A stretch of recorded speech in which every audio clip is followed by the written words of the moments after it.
இருக்கோம்னா நம்ம அச்சரப்பாக்கத்தில் இருக்கிற மலை மாதா சர்ச்சுக்கு தான் வந்திருக்கோம். இந்த சர்ச் எங்கே இருக்குன்னா, நீங்கள் அச்சரப்பாக்கம் வந்துட்டு மலை மாதா சர்ச்சுக்கு எங்கே போகணும்னு சொன்னீங்கன்னா எல்லாருமே ரூட் சொல்லுவாங்க. இந்த சர்ச் அந்தளவுக்கு ஃபேமஸ். நம்ம வேளாங்கண்ணி போகிற ட்ரிப்பில் எல்லாருமே நிறைய பேர் வந்து சர்ச்சுக்கு வந்து விசிட் பண்ணிட்டு தான் போவாங்க. இந்த சர்ச்சை வரையும் என்ன ஸ்பெஷாலிட்டினா, நம்ம என்ன வேண்டுமோ அது வந்து கண்டிப்பாக நிறைவேறும்னு சொல்லி தான் எல்லாருமே நம்புகிறாங்க. அதை நானும் நம்பி தான் இந்த சர்ச்சுக்கு வந்தேன். இந்த சர்ச்சில் வந்து மோஸ்ட்லி அதிகமாக அந்த பப்ளிக் எழுதுகிற பசங்க எல்லாமே இந்த கோயிலுக்கு வந்து டூர் மாதிரி போட்டு ப்ரே பண்ணிட்டு நிறைய பேர் போவாங்க. இந்த கோயிலில் வந்து நிறைய பார்க்கிங் ஃபெசிலிட்டிஸ் எல்லாம் சூப்பராகவே இருக்கும். அதனால் நீங்கள் எந்த தயக்கமே இல்லாமல் வரலாம். இது வந்து எந்த காஸ்ட்டும் வாங்கலை, ஃப்ரீ ஆஃப் காஸ்ட்டு தான் நம்ம பார்க்கிங்லாம் வர்றதுக்கு.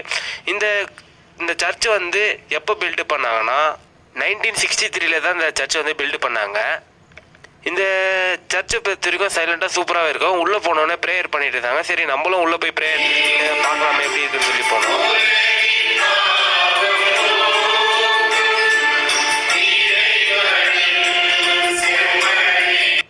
கீழே ப்ரேயர் முடிஞ்சோடனே சரி நம்ம மேலே மலையேற ஆரம்பிச்சிடலாம்னு சொல்லிட்டு நம்ம வெளியே வந்தோம். இந்த மலை மாதா சர்ச் வந்து எப்படி பேர் வந்ததுன்னா 1969 ஒரு பெரிய பஞ்சம் வந்தது நம்ம தமிழ்நாட்டுக்கே. அந்த டைமில் வந்து இந்த அச்சரப்பாக்கத்தில் இருக்கிறவங்க வந்து நல்லா சாமிங்கிட்ட வேண்டிட்டு இருந்தாங்க. வேண்டிட்டு வந்து ஒரு தேர் இழுத்தாங்க 1973. அது வந்து ஒரு மழையெல்லாம் பஞ்சம், ரொம்ப பஞ்சம், மழையும் இருக்காது தண்ணி இருக்காது. அந்த ஊர் மக்கள் எல்லாருமே சேர்ந்து, கிறிஸ்டின் மட்டும் இல்லை இந்து முஸ்லீம் எல்லாருமே சேர்ந்து ஒரு 65 கிலோமீட்டருக்கு வந்து ஒரு தேர் எடுத்தாங்க. அந்த தேர் ஒரு நம்பிக்கையில் எடுத்தவங்க. ஒரு தேர் எடுத்த 9வது நாள்லேயே நல்லா மழை வந்தது. அதனால் ஏசப்பா மேலே ரொம்ப பற்றாகி மலை மாதா சொல்லி பேர் வச்சாங்க.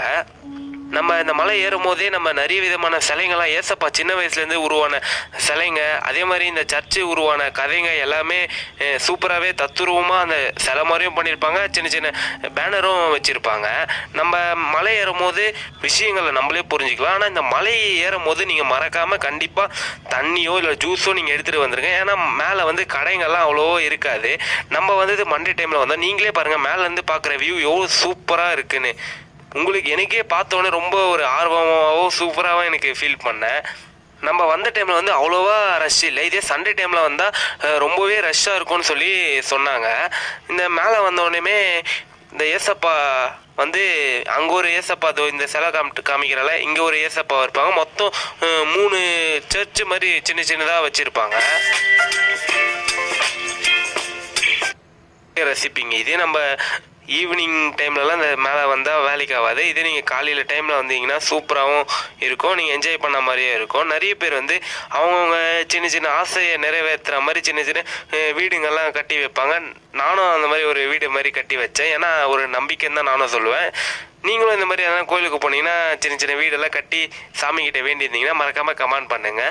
இந்த மலையை சுற்றி சூப்பராகவே ஒரு என்டர்டெயின்மெண்ட்டான ஏரியாவை தான் நான் சொல்லுவேன். மறக்காமல் இந்த சர்ச்சை ஒரு வாட்டி வந்து விசிட் பண்ணி பாருங்கள், உங்களுக்கே பிடிக்கும். தேங்க்யூ, பாய் பாய். நம்ம சொல்லிட்டு அங்கேருந்து நம்ம கீழே நடக்க ஆரம்பித்தோம். நம்ம இறங்குற டைம் வந்து கொஞ்சம் வெயிலாகிடுச்சு. அதனால் கொஞ்சம்